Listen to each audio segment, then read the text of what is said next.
All right. Hello, everyone, and welcome to Nonprofit Enthusiast Live. I am so excited to be back. I know last week we didn't have an official live, but I did drop a recording in the group. So make sure that you check that out. So I am so excited to be here with Cindy Stanford from ACEs Matter. And today is going to be a very special session because she's going to be putting me in the hot seat. So she's going to be doing the interviewing today. But I'm going to go ahead and just kind of set us up. Tag your friends if you know that they might have questions, especially we're going to talk a little bit about this month's theme on volunteer management. We'll continue that conversation. Go ahead and tag them in the chat box and let them know that they need to be here. Drop a hashtag replay if you're catching this on replay. If you got some hot seat questions, go ahead and drop them in the chat. We'll see how this is going to be fun. I'm just excited for this segment as a whole. So go ahead and drop those in the chat box. Special thank you to Prosper and Partners, who is this month's Nonprofit Enthusiast Live sponsor and is a global personnel and organizational consulting firm that seeks to develop innovative solutions to complex problems. And we'd like to thank them once again for being our sponsor this month, because we know how important it is to be able to just share these resources, and our sponsors allow us to do just that. So once again, go ahead, tag your friends in the chat, drop a hashtag replay. We're going to get started. I'm going in the hot seat. Cindy's going to interview and take over on Nonprofit Enthusiast Live today. So I'm just excited. And Cindy, I'm going to hand it over to you so we can get started and into conversation. It's yours. It's mine. I'm going to be Oprah today. I get to be Oprah today. I got my microphone. Here go my microphone. There go my microphone. Hey. Lasheena, I have to say that anybody that gets to work with you is extremely blessed. I don't know where your family or parents are in this place right now, but they did a really good job. Like, I just get chills, like, oh my goodness, you are definitely a bright star from heaven. So thank you for letting ACEs Matter be your sponsor for the shows last month. It's been a very great experience, just doing what we can to educate people about the importance of mental wellness in the workplace and all that kind of fun stuff. So you in the hot seat, because you always the one asking people questions. I know. It's time to like you shine. And I think the gift that one of the gifts you offer to the world is your shine and your ability to manage people. And it feels like manage is not even the right word, because that kind of feels like top down, like the Lasheena power. Yeah, you are empowering people. And it's almost like you are in relationship with people to get things done. And I'm going to guess that probably attributes to just your companies being so successful, because nothing gets done without people. And you seem to be able to do that really well. So now you got to share your secrets. All right, I'm ready. It's time to share your secrets. So what came up for me when I thought about putting you in the hot seat? What has inspired you along your journey? I would say people inspire me. So I know you talked a little bit about empowering people, but people truly inspire me. I have been so blessed along my journey of finding nonprofits to just have amazing mentors, and just even if it's a one-time interaction, people just have blessed me in so many ways, in ways they don't even know. I think about when I first started working in youth services. When I came up to college, I had I call her my Orlando mom, who kind of just took me under her wing. I was 18 years old, studying psychology. I didn't know where this was going to lead to. And she took me under her wings and kind of saw things in me. And that's what I love. Like, those people who saw things in me that I didn't see in myself, and they just take the time to kind of pour into me. So I remember one experience where, which was a big deal. You know, I'm in college, 18. It was at the Capitol Grill and it was a special private viewing with Stetson and Miss O'Neill, so Shaquille O'Neal's mom. And this person, she invited me to be her guest. So it's me and her. And I'm like in this intimate setting. I think it was no more than like 10 people. And here we are. But I'm like, and the experience that she gave me at the age of 18, you know, like that was just amazing for me. She could have chose anyone. And that's why I'm not even saying her name, because favor ain't fair. And I know I don't want to put her in that awkward position. But a lot of these things I was thinking about was like, it was just a blessing. I think about another person when I was starting the nonprofit, and I talk about this all the time, wanted to have the perfect business plan with my thing. So I spent 2 years before starting the organization because I want to have this perfect business plan. And she was doing exactly what I wanted to do. So I just asked her, do you have a few minutes? Can we meet? And I went over to her office, and I just told her what was happening. And I remember, and it stuck with me. And I continue to provide this encouragement to others. And this was just one meeting we had. And she was like, you know, like, put the business plan aside, just get started, and then let those that you serve create that mission, that vision, and kind of create all those foundational pieces that I was stuck at trying to do alone. So who knew? She didn't know when she told me that, and had that one meeting with me, she was going to encourage me to go ahead and start my own nonprofit, but even go further than that, be able to encourage other leaders to do the same thing. So that's just another example that I think of. So those are a few. So I say people encourage me. Every interaction I have with the person, I always feel like there's something to take away, whether it's good or bad. I'm always learning from that experience. And just trying to grow and empower others. When it's bad, I try to make sure that I don't let others feel the way that I felt in that situation. So even that's why in my leadership style, I'm very big in empowering people. A lot of time I don't do traditional, like, and like anyone that works alongside us will tell you I'm not very traditional, and some people don't like that I'm not traditional. In our interview, I'm asking, okay, what are your goals, right? And I'm trying to see how your goals fit into our picture, because if you as an individual can grow, you're going to support our organization and what we're doing more. And honestly, there's in interviews, sometimes I have people that will say, I don't like, they don't know what the goals are. I'm just figuring it out. And I know that they're not a good fit for us, because I like what they say, gold diggers, not gold diggers. I like gold diggers. Like that. I like that. Wow, I counted probably more, but just the ones that stuck out to me. I heard you started off in psychology. Did you end up getting your degree in psychology? I did my undergrad in psychology, and while doing that, I did my certificate. They just brought the nonprofit program to the school. So I did my certificate in nonprofit management, and I was like, I love this. And I just knew I wanted to be able to do more, and I didn't know what more was.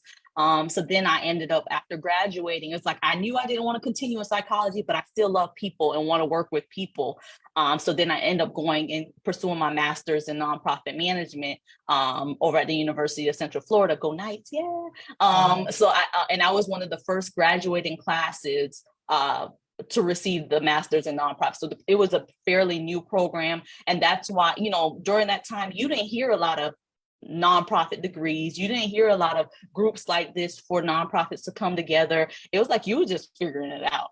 Yeah. So yeah. Well, I mean, if y'all are listening, whether it's live or the replay, you need to know she just gave away some cheat codes to running a business.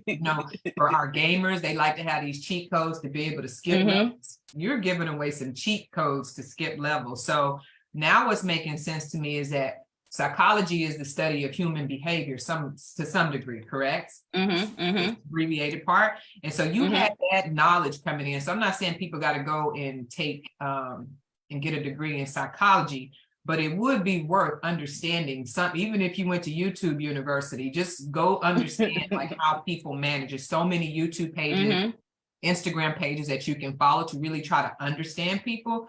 And then you also explained your interview process. And for me, this is what I walked away hearing. When you said you're not as traditional or not traditional like people, oh my goodness, that was golden. Most companies, when we bring people to interview, we just list it for, can you do what I need you to do? And you know Mm-hmm. how to wean people out that are not ready yet. What a Mm-hmm. time saver.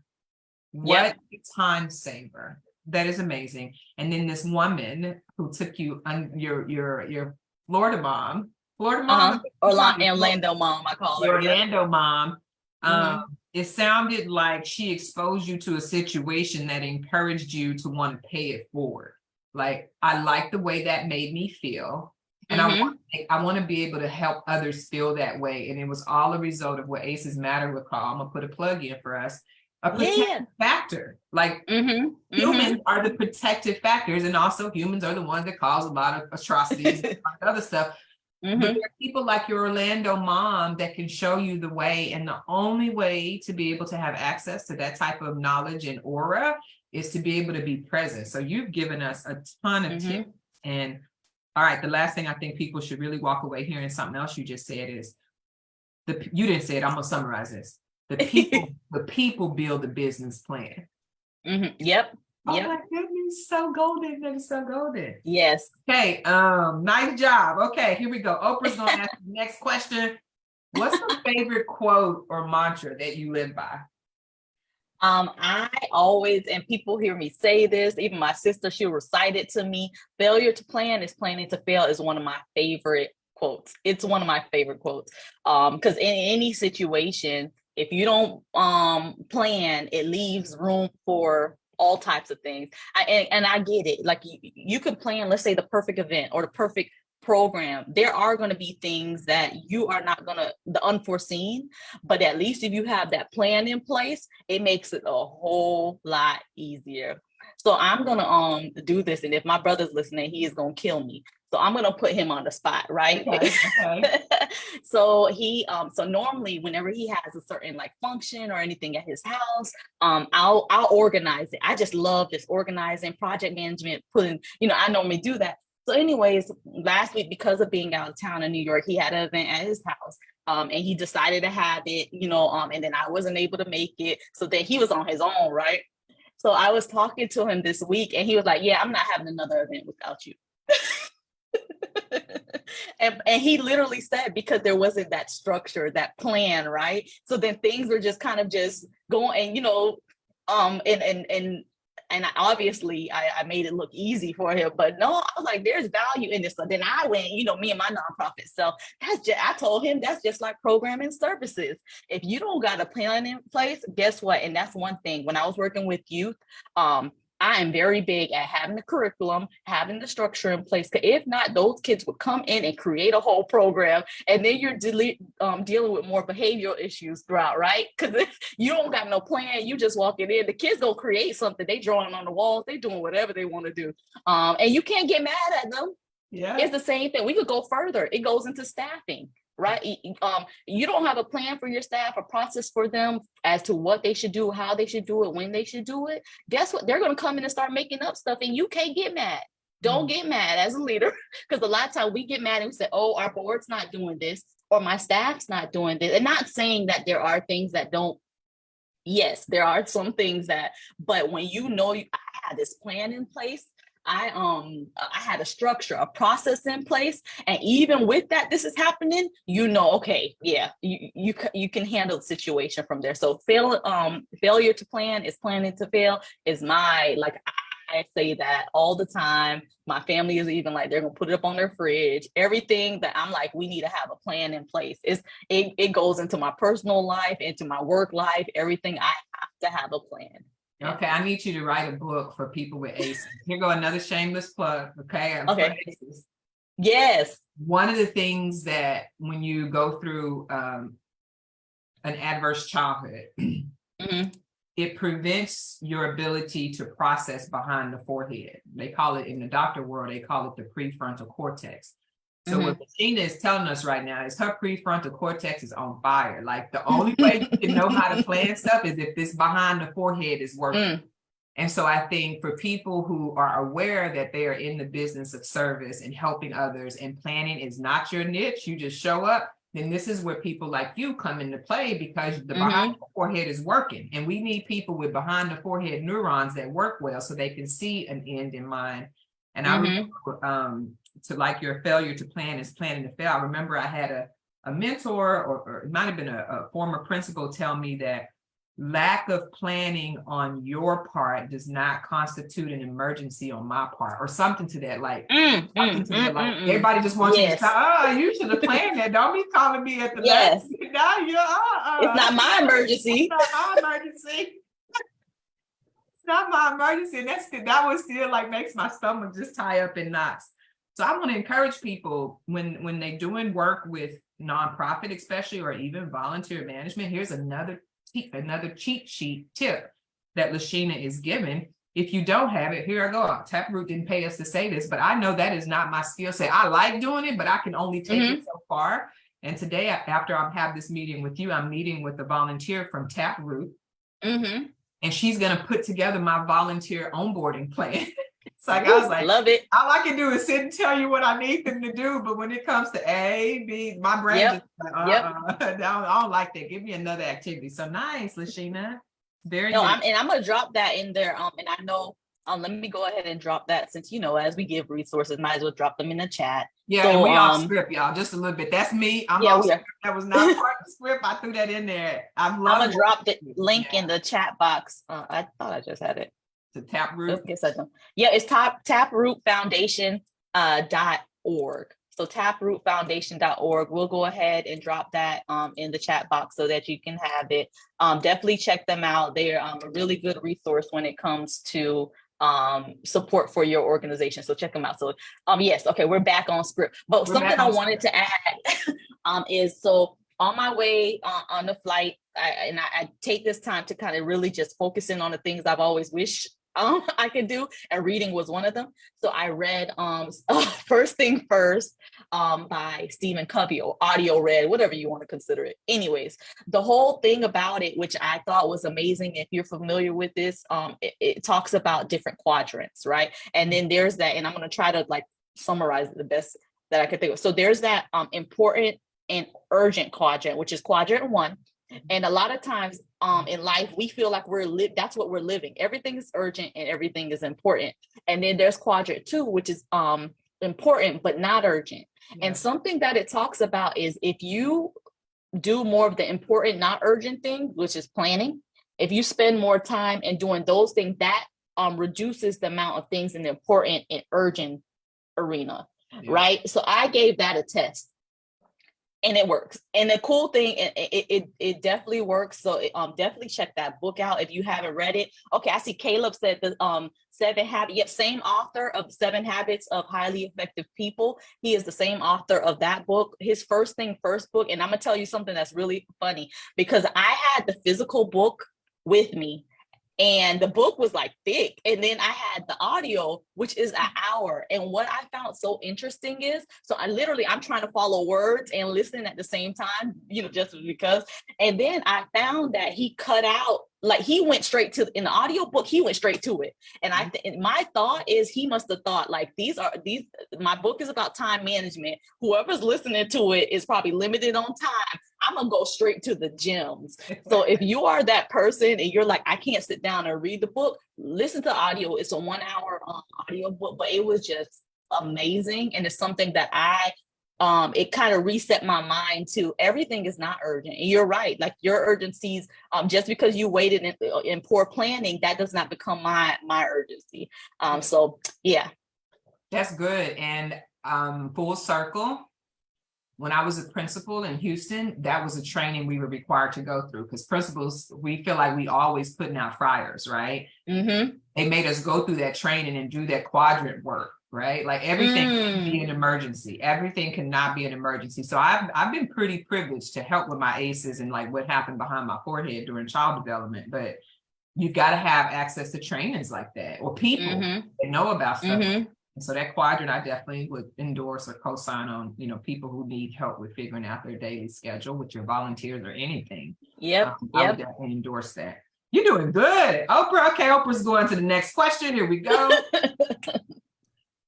Lasheena, this is a big one, because I know you work with youth, and that's another one of your businesses. Can you tell people the name of that business again? So the nonprofit that I founded is Love Our Youth, Love Outreach to Value and Empower Our Youth. Check out that acronym, Love Our Yep. Youth. And so this next question is kind of loaded because they tell us we should always be thinking in 2 generations, right? We should always be planning with 2 generations in mind. And so with that thought in your head, what do you want for children in the future generations? I would say, and this is a really good question, and I'm not gonna, because I get really passionate, y'all. So I would say bringing back the village. And what I mean by that is just thinking about all the things that's kind of going on. When you turn on news, it's just devastating. And I was just thinking of my experience over the last few weeks, like while nonprofits, we're here battling over who deserves the funds more, or we don't want to be vulnerable and collaborate with the organization that may have a mission that's aligned like ours. We are losing our kids. I mean, literally and figuratively. Yeah, right.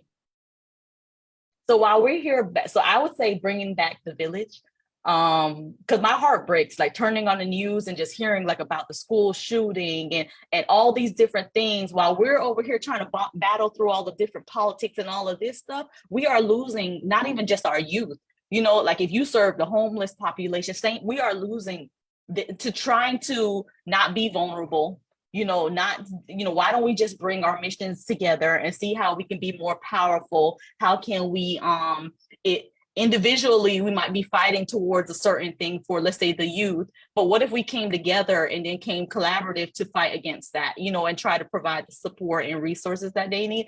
So I would say bringing back the village, where we're truly supporting the youth, or just the community as a whole. We're supporting one another, and we're willing to be vulnerable and combine our resources to have a greater impact on the community. And that's essentially through nonprofit enthusiasts, through Love Our Youth. That's what we do. We believe in bringing people together, empowering people, bringing resources together so that we can have a greater impact in the community. Let's put our own feelings as adults aside and just really get down to it. And that's something, even as nonprofit professionals, we have to remember, what are we fighting for every day? Why are we going in, the clients, your population that you serve?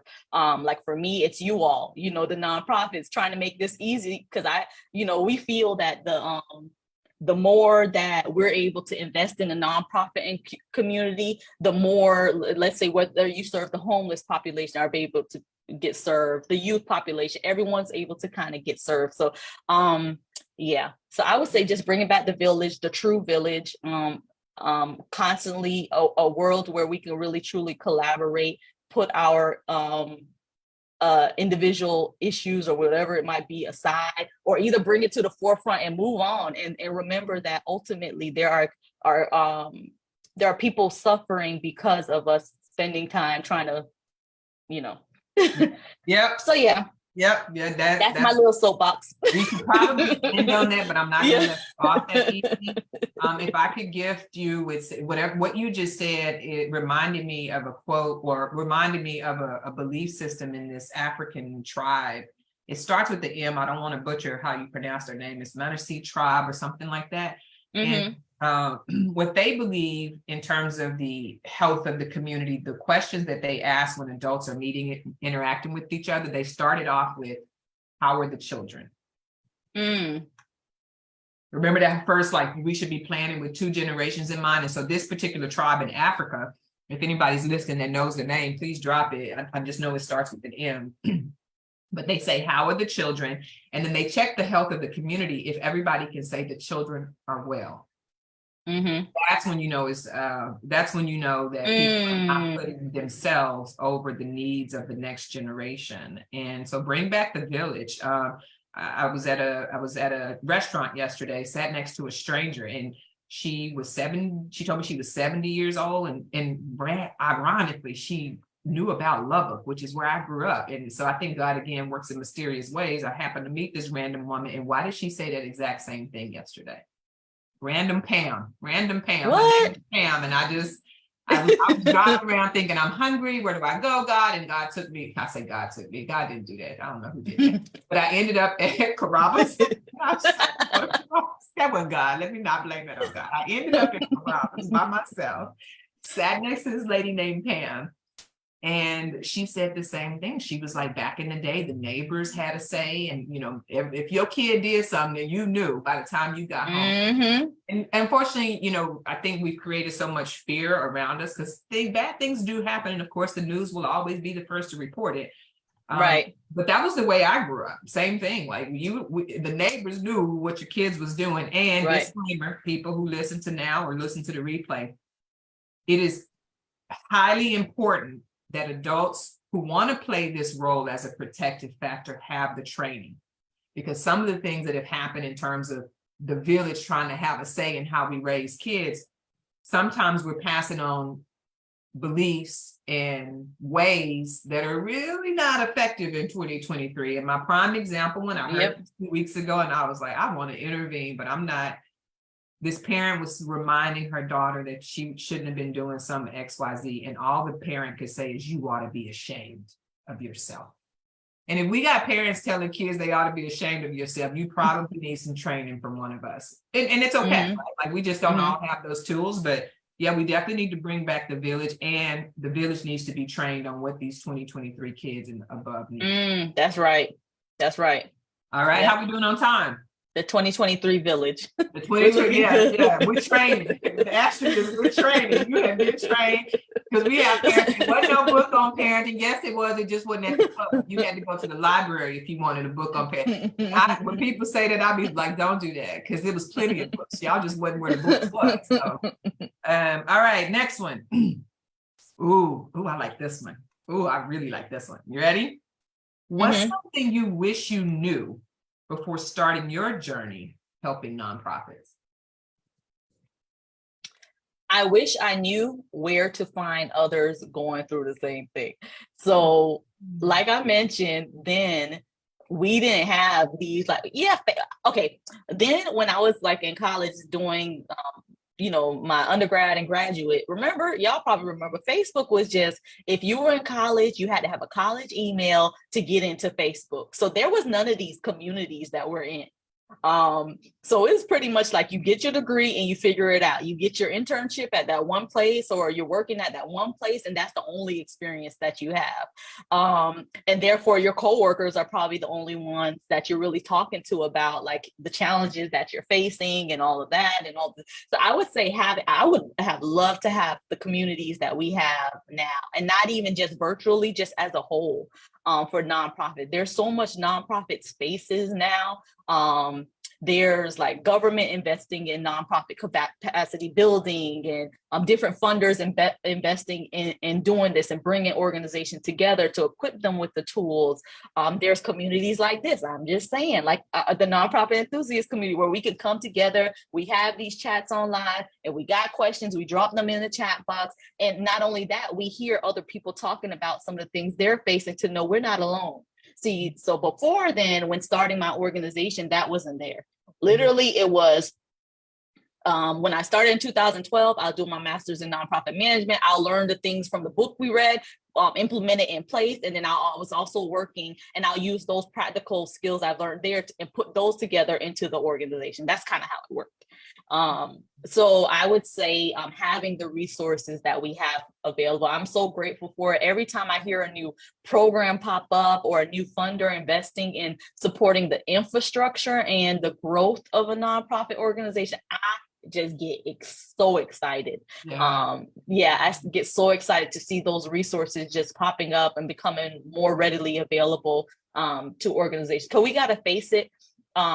A lot of organizations are started through a passion or an identified need by a founder or someone. And we might not necessarily have all of the business components and the grant management components, but we know what the needs is, and we know how to reach the need as well.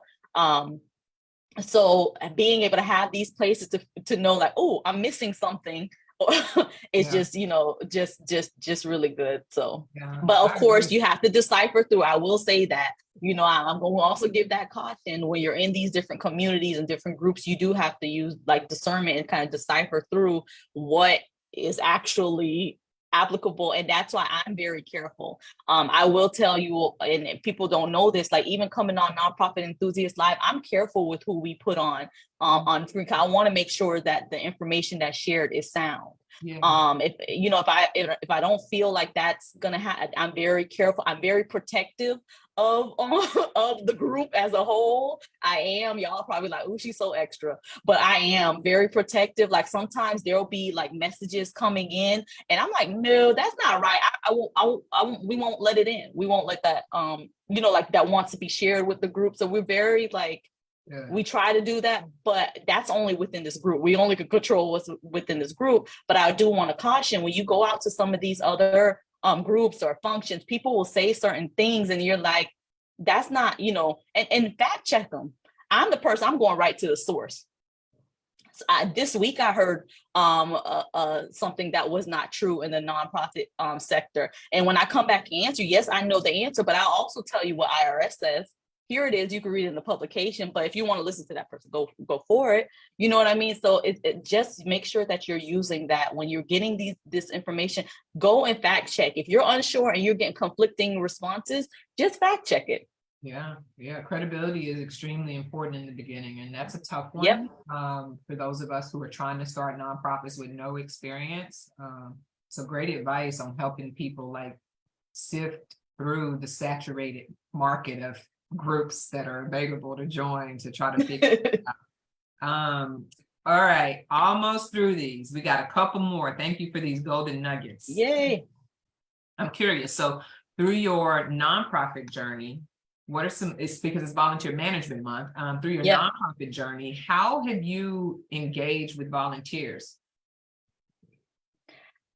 So Love Our Youth, the nonprofit that I founded, and I'll kind of tell you all like a synopsis of how that started. It started with mentorship every other week. And then what ended up happening was, and so we had mentors that would come in and volunteer at the time, including myself with these youth every other week. And we got real creative, but it was such a good time. So what ended up happening is those students started to get older, and we didn't do no like additional recruitment efforts. We just worked with the students that we had. They started to get older, then they started to graduate, but they wanted to come back and serve. So that really built out our volunteer program and made it like as big as it is today. And that's because they came back, they wanted to be able to serve. So now we put them in leadership positions. That program that you went through, you in charge of that. This portion, how you were doing all that, the marketing that you were taking a look at, you run marketing. So we really let them kind of create those programs. And with that, so the first half of what we did, our focus was direct services for youth, Love Our Youth. And then we built out 2 additional programs, which is Love Others and Love Our Community. So Love Our Community is a team of volunteers that come together with expertise in various areas. It might be like human resource, volunteer management. They come with their expertise to help build the capacity of the organization or other youth organizations, ultimately to increase the impact. Because we know if we have a better volunteer management and recruitment system happening, like that, one of our volunteers set up our process for us. We know that we're able to get more volunteers, increase the amount of services that are going out. So that's one of the things we do. And then we have Love Others, which a lot of the emphasis of it is corporate volunteering. We have various components of that program, but in short, a lot of it is corporate volunteering. So now engaging corporations to come together, not only team build and improve their team, but also give back within the community. So I said all that to say volunteer is like the core of our organization. And no matter what we do, how we do it, we always have either volunteers or partners involved. So that village that I talk about, we're big on the village. You will rarely see the organization have a program stand alone, like by itself. And that's very intentional. We use the collective impact framework, which you hear me talk about sometime on this live, where with that framework, it's pretty much bringing all the strengths of individuals together to work towards a common goal. And our common goal is youth for that particular program. And we serve as the backbone, which is also like the project manager, the glue to make sure, you know, when you got people and the resources together, you got to make sure they're walking in the same direction. So that's what we, our organization serves as. So I said all that to say volunteers is very important to us. So we've had to learn the importance of making, and when I say people, process, systems, that you all always hear me say, we have the people, we know the volunteers are there.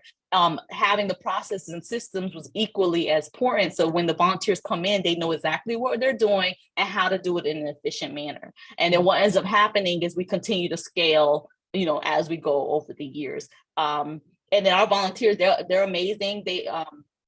I have people or other organizations or even funders would ask, how are you able to retain your volunteers? Because we know that, you know, volunteers sometimes will come in, they'll leave, but it's through having those processes. And when you have those processes in place, they're able to have a sense of belonging, because they feel like this organization is my organization. And that's exactly what you want them to feel. You want them to feel like it's we, not us or you, or, you know, you want to feel like we need to do this. We got this going on. How can, you know, and then when they're out in the community, they see something that aligns. They're over there mentioning you in rooms that you all or your organization may not officially be in. So yeah, I just see the value of volunteers. And believe it's a very important part of any organization to have that base of volunteers and support that. So yeah.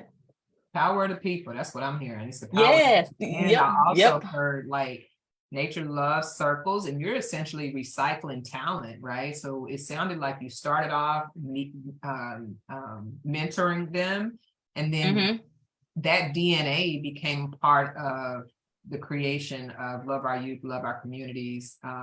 Genius. Yep. Yeah, Yep. I told y'all her behind the forehead work. Her behind the forehead work. All right, But I will go ahead. I was going to share this really quick. And the great part, yes, you're right about circles and having, like, when those mentees graduated, they came back. One of the mentees went through a full cycle. He started as a mentee, went into a volunteer role, was on our board, and we are so excited because she's now the executive director of our organization. I'm like, it's the best feeling ever. And I kind of talked about this on another live we're going into this, the organization's going into this new transition, this new arena. So a lot of times when we're on these lives, y'all, I've been there. Either I've been there, I'm going through it with you all. So now we're at that stage, but the best feeling is this is someone who has the mission ingrained in her. She was one of the first youth that ever signed up for our program. So she got it. So I'm just so excited, and I'm confident she's going to do an amazing job to taking this organization to the next level. And that goes into succession planning, what I always talk about with y'all, which is a whole nother topic when it comes to your organization. Yeah, come back for that one. But yeah, I just wanted to mention a few of those things. I know whatever you just said was great because my stomach got butterflies as I heard that. So congratulations to Thank you. the executive director. You are that's beautiful. And talk about a sense of belonging. That was the definition of the sense of belonging. And now here we go. Shameless plug for protective factors. There are little Michael Jordans, Oprah Winfrey's, Iyanla Vanzant's. Give me some more facts. They're in these communities. But they need people like Lasheena and us to find them and to help them find their purpose. And wow, how about that? Congratulations. All right. Is your seat hot yet? How's your butt? Yeah, my seat is hot. My seat been hot since we started. I'm kidding. I got one more for you, then I'm gonna let you at the hot seat. Okay. Last thing, last question. What have you learned during? Hold on one second. Did we I just want to make sure it said live ended on my end, and I just want to make sure we still good. I see us. Is it back? Okay, there we go. Yes, we're still there. If you're there, can you drop a hey, I'm here in the chat box? On my end, it said live ended. I just want to make sure that we are still okay. It's still live. Good. Thank you, Caleb. All right, okay, there we go. Thank you, Caleb Hilton. You want to transition to Caleb's question, or you want to finish? What have you learned during those times? Yeah, let's go into the chat and then come back. That works for you? Cool. Yeah, that's good. Okay. Caleb wants to know. Mm-hmm. Let's see. Let me see.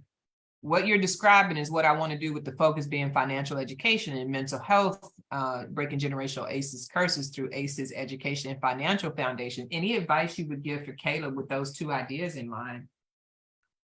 So in the sense, Caleb, and I just want to make sure I got it. So in the sense of using the collective impact, bringing people together towards the common goal of financial education and mental health, in order to break ACEs, is that I want to make sure that I got it. And if so, I'm assuming that is what it is. If so, I would definitely say take a look at the collective impact framework is a thing. And if I can, what I might do if I don't pull it up now, I'll come back into the chat and reply to you with the actual website. But there's trainings around it.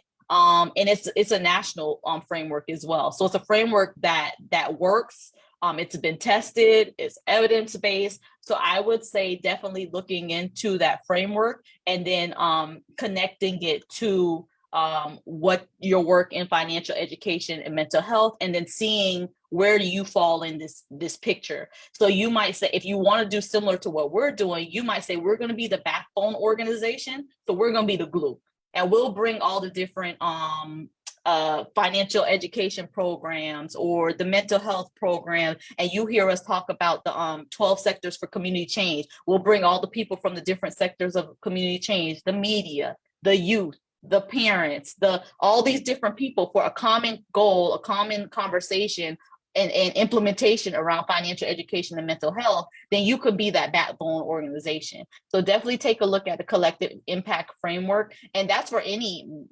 mission. If you're like, I want to be that subject matter expert, I want to be the glue, I want to be the party keeper, because I always talk about collective impact is like a party. You have that host that like, come on over, and then Cindy, you bring the salad, somebody's bringing the drink, and we're gonna have a good time, and we all working toward. So if you want to be that person or that organization, definitely look into that framework. It's a really good framework, and one that's built to encourage partnership and collaboration in that village that I was referring to earlier. Awesome. Lasheena, wonderful job. Any other closing thoughts you want to leave us with while you're in the hot seat? Anything that you've learned that you want to share, or just any like final words of wisdom as we finish this section? Cindy, I am so glad. So Cindy, you all sent me a message like, what if I interview you? And I'm like, huh, what? And I'm so glad. He was trying to interview me, and I was like, you already interviewed me too many times. I'm going to interview you. Yep. And I'm so glad that you did this, because a lot of times, even when I'm on live, typically I'm either interviewing someone or I'm talking towards the topic, but not necessarily sitting back and reflecting. And you kind of put me in that hot seat to like, stop, Lasheena, slow down and think about, what does the world look like for you? Or, some of those questions that you ask, and kind of reminding me of why every day, even personally, why I do what I do on a personal level. So I appreciate you for putting me in this hot seat. And I appreciate you all for tuning in and listening in and engaging while I'm in this hot seat. We're all here, and I think we all have like a servant's heart as nonprofit professional, being able to serve others and just being able to sit back and just do all of this. I appreciate you, Cindy, for not forcing me, but encouraging me I wouldn't have thought about, someone come on and interview me. So I appreciate you doing that. You deserve to share your voice. You got so much gift back here, Lasheena. I'm really not trying to brown nose, but you are super gifted, like definitely gifted. And thank you. To be able to share your gifts in such vulnerable spaces. Oh my goodness. Like, if we could clone you, I'm sure if they clone Dolly, can we clone Lasheena? Like, we She's so funny. You're really I good appreciate you. I appreciate you. You're really good at this. Thank you for sharing your gifts. Thank you for just even being in the ear for ACEs Matter, because I had no idea how to do a nonprofit. I just knew there was a need. And so you spoke about that earlier. And so my first 2 years was, I wanted to quit. And meeting people like you has encouraged me to keep going on my nonprofit journey. So I highly endorse this woman. My nonprofit has been able to elevate light years just by having this lady's ear, and so I really appreciate you. Thank you. I appreciate you. So that's a good, can we talk a little bit? I know we have an upcoming event next week, Adverse Childhood Experiences, and you all have heard us talk about this. And Cindy and I did a live, was it last month? We did a live, our last live together. You could go into the guide section and check that out. Definitely check that live out, because that was an amazing live diving into ACEs. So if you don't mind just talking a little bit about ACEs Matter, ACEs, and it kind of like, I just want everyone to check out this event that we'll be having virtually next Wednesday.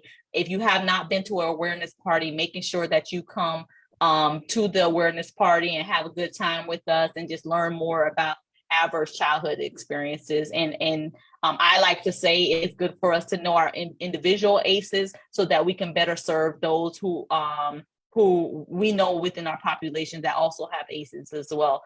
So I'm gonna hand it over to you, Cindy. Yeah, and if you don't mind, drop the link in there while I'm sharing it so people can register. And we call it an awareness party because we are parting the knowledge that we are gaining. Again, like I said, when I learned about these things called ACEs, adverse childhood experiences, I saw a need and I was like, I guess I should start a business so I can get the word out there.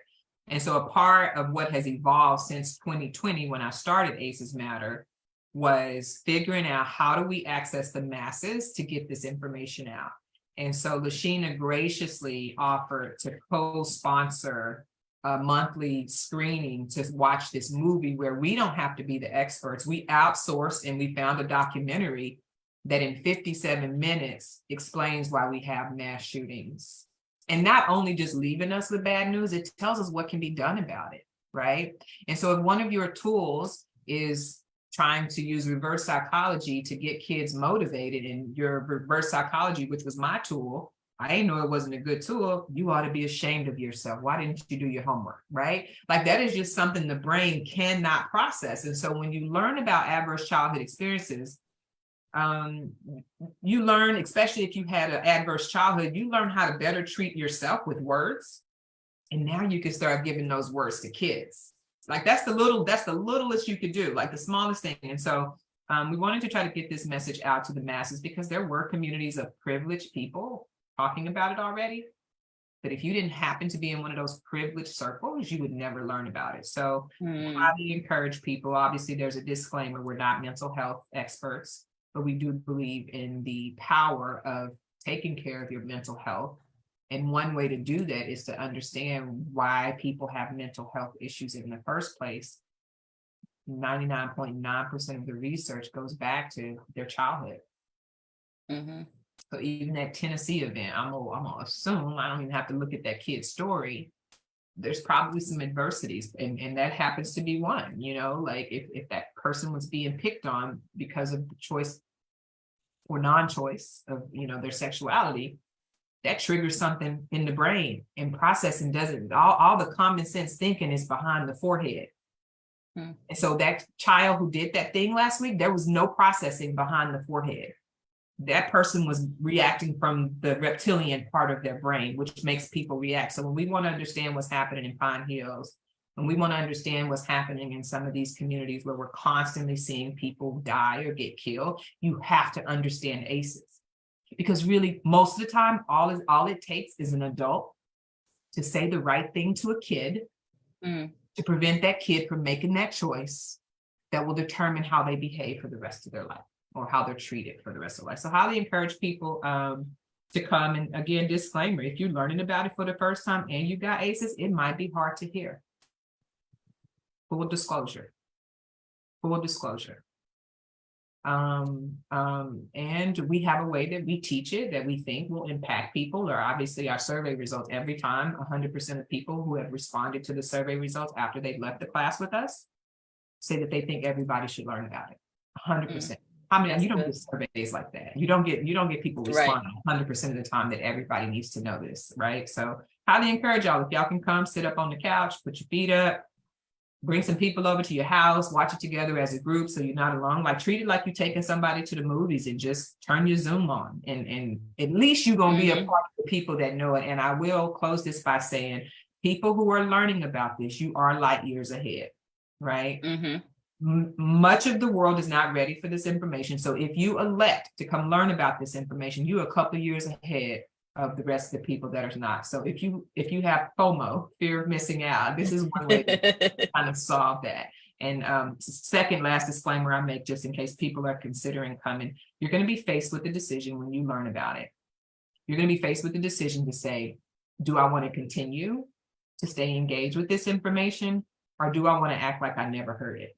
And either way, it's okay. At least you know it's that seed has been planted, and it may be 5-10 years before you come back to it, and that's okay too. But the minimum thing that can happen is get inside one conversation, make that an intention for yourself, and take it from there. Yep. Thank you for that.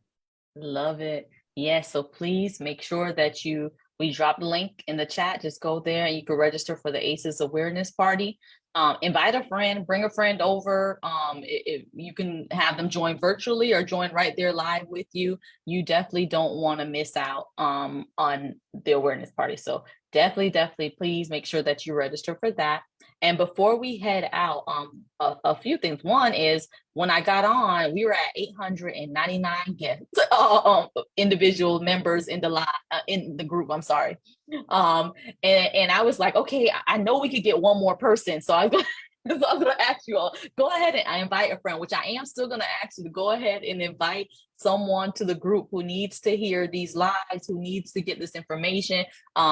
Because of course we're much better together than we are alone. So go ahead and invite someone to the group. But we did hit our I believe we're at 903 before we got on the live, which is awesome. So we did hit the 900 mark. Yeah. So please go ahead and still take a moment, invite a friend, just go in the group, click invite, and just go down your list of people that you know needs to be here listening on these lives and getting this information that we give to you at no cost, thanks to the support of our sponsors. So please make sure that you do that. And that's all that I have. I want to once again thank our sponsor, Prosper and Partners, a global personnel and organizational consulting firm that seeks to develop innovative solutions to complex problems, for sponsoring this month and allowing us to have these conversations this month. And I want to thank you all for tuning in. Thank you, Cindy, for putting me on the hot seat. And that's all I have. So have a wonderful day, everyone. Thank y'all for watching. Happy Thursday. Happy Thursday. Bye, everyone.